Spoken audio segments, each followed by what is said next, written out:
तो दोस्तों, इस कहानी का शीर्षक है ईमानदारी का फल। एक बार की बात है। किसी गांव में एक गरीब किसान अपनी पत्नी और दो बच्चों के साथ रहता था। वह आदमी बहुत ही गरीब था। उसके पास थोड़ी सी जमीन थी जिसमें बहुत ही कम मात्रा में फसल हो पाती थी, जिस कारण से उस गरीब व्यक्ति के जीवन का और उसके परिवार का गुजारा किसी तरह से हो पाता था। वह किसान गरीब जरूर था परंतु ईमानदार भी था। कभी भी उसने गलत तरीके से पैसे कमाने की कोशिश नहीं की।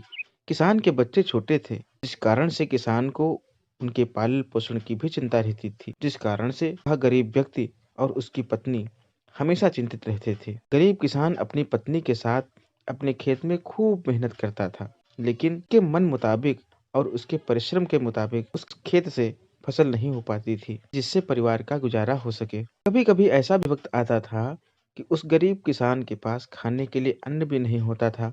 उसकी पत्नी दूसरों के घर में काम करके अनाज लाती थी, जिससे उनके परिवार को भोजन मिलता था। गरीबी के दिनों में उसकी ऐसे ही परिवार का भरण पोषण हो रहा था। तो एक दिन उस व्यक्ति की पत्नी ने कहा कि क्यों ना आप शहर चले जाएं, क्योंकि इस छोटे से खेत में हम लोगों का गुजारा नहीं हो पा रहा है। तो ऐसे में आपको शहर में कोई काम भी मिल जाएगा, जिससे हम लोगों के दिन भी सही हो जाएंगे। पत्नी की बात सुनकर किसान देर रात तक सोचता रहा। फिर उसने अगले दिन शहर जाने का फैसला किया। अपनी पत्नी से विचार विमर्श करने के बाद वह गरीब व्यक्ति शहर जाने के लिए निकल पड़ा। काफी दूर चलने के बाद वह किसान शहर के एक रिहायशी इलाके में पहुंच गया। गरीब किसान इस शहर में अनजान था, उसका कोई जानने वाला नहीं था। वह काफी थक भी गया था। एक पेड़ के नीचे बैठकर आराम करने लगता है। तभी उसके पास एक बड़ी सी गाड़ी आकर रुकी। उसमें से एक सूट बूट पहना व्यक्ति बाहर निकला और पास के फल के दुकान में कुछ फल खरीदने लगता है। फिर वह सूट बूट वाला व्यक्ति अपने हाथ से पर्स और फल का थैला लेकर फिर से गाड़ी में बैठने गया कि अचानक उस व्यक्ति का पर्स जमीन पर नीचे गिर गया। उसमें काफी पैसे और ढेर सारे कागजात भी थे, जो कि बहुत कीमती थे। और फिर गिरे पर्स से अनजान वह सूट बूट वाला व्यक्ति अपनी गाड़ी में बैठकर आगे की ओर निकल जाता है। पास में बैठा गरीब किसान इस घटना को देख रहा था और वह उठकर उस पर्स के पास आया और पर्स को उठा लिया, जिसमें उस व्यक्ति का घर का पता भी था। वह किसान भले ही गरीब था, लेकिन वह ईमानदार था। उसने उस पर्स को वापस करने के लिए विचार किया।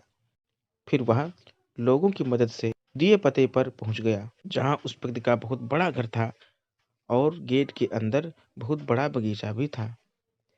तो वह गरीब व्यक्ति वहां पर रहने वाले गार्ड को बुलाया और उस व्यक्ति को फोटो दिखाकर उससे मिलने के लिए बोला। तो गार्ड ने उसको उस सूट बूट वाले व्यक्ति से मिलाने के लिए बंगले के अंदर ले गया। थोड़ी देर बाद वह सूट बूट वाला व्यक्ति गरीब किसान के सामने आ गया और आने का कारण पूछा।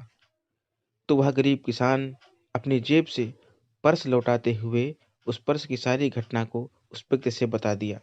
इससे वह व्यक्ति गरीब किसान की ईमानदारी से काफी प्रसन्न हुआ और फिर उसी पर्स से कुछ पैसे निकालते हुए गरीब किसान को देने लगा।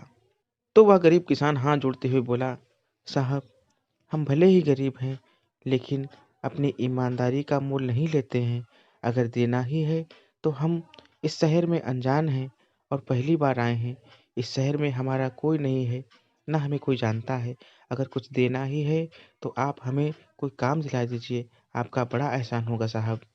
गरीब किसान की यह बात सुनकर वह व्यक्ति बहुत ही प्रभावित हुआ और बोला, अगर आप काम करना चाहते हैं, आप एक किसान हैं, आपको पेड़ पौधों के बारे में अच्छी जानकारी होगी, तो चाहो तो आप हमारे इस बगीचे के लिए माली के रूप में काम कर सकते हो, जहाँ पर आपको अच्छी पगार के साथ साथ यहीं रहने के लिए कमरा और खाना भी मिल जाएगा। गरीब किसान उस व्यक्ति की बात सुनकर वहां काम करने के लिए राजी हो गया। उस तरह ईमानदारी के चलते उस गरीब किसान को अनजान शहर में भी अच्छा काम मिल गया और फिर धीरे धीरे उस गरीब किसान के परिवार के दिन भी सुधरने लगे और उसकी गरीबी दूर